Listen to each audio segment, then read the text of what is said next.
Today I'm going to be taking a look at the Hyperion, a set of third-party Joy-Con alternatives made by NYXI. The aim with this set of Joy-Con alternatives seems to be more on the visual aesthetic side as well as ergonomic comfort. At first glance, they seem to have that whole hoary split pad pro vibe going for them, which at this current point in time is my favorite set of Joy-Con alternatives. Will these perform anywhere near as good as those? Let's find out. The packaging is pretty straightforward and basic. Inside the box, you have both the left and right Joy-Con, as well as the centerpiece allowing them to fuse together into one controller. You have USB Type-C cable for charging, and a set of basic instructions. Taking a closer look at the controllers themselves, like I previously stated, they seem to have that more ergonomic comfort style design, as opposed to trying to look more like traditional Joy-Cons.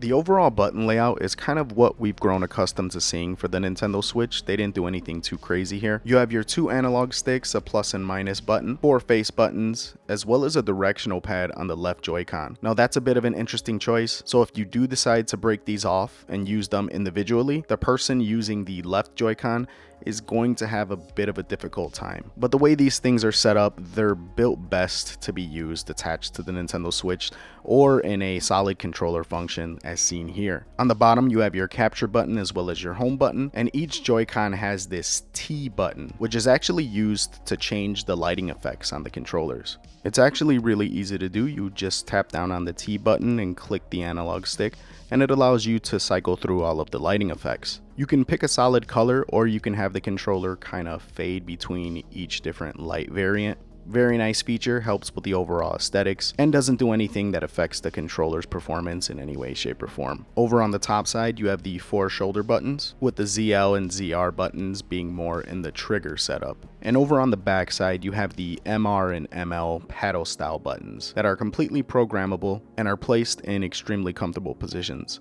The controller is extremely comfortable to hold, might even be more comfortable than the Split Pad Pro. I feel they definitely succeeded in having ergonomics in mind. This is one comfortable controller, and the lights are a very nice touch. One interesting design choice that I'm not a big fan of is the fact that each individual Joy-Con has a USB Type-C charging port on the bottom of it. I would have much rather the charging port be on the centerpiece that holds both Joy-Cons together, and you just go ahead and charge them both at the same time. Of course, I'll mainly be using these while connected to my Nintendo Switch in handheld mode, so for me that's not a big issue. And speaking of connected to the Nintendo Switch, I have to admit, these things look pretty badass while connected to your console. Those lights really give it a nice pop. The buttons are of solid build quality and feel really good.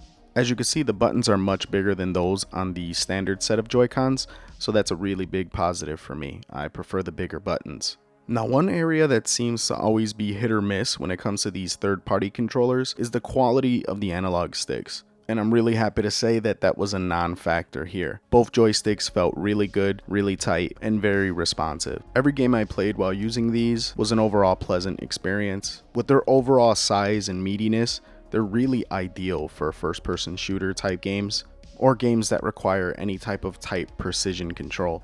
If I had to point out one weakness that this set of Joy-Cons has, it's that the vibration can be a tad bit aggressive.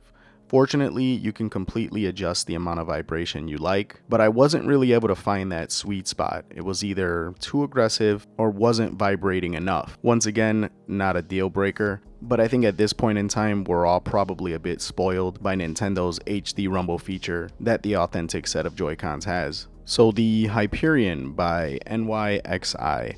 I have to say these are one of the better set of Joy-Con alternatives that I've ever used. I feel like the Nintendo Switch is really getting close to the end of its life cycle, and it's good that we're still seeing quality third-party accessories, controllers, and Joy-Con alternatives coming out for the console. The Hyperion is definitely up there. Whether you're looking for a more ergonomically comfortable way to play your Switch in handheld mode, or if you're just looking for a solid third-party controller for your Switch, this one is definitely worth looking into. If you guys are interested in the Hyperion, I'll put links in the description below. Until next time, this is Ness, signing out.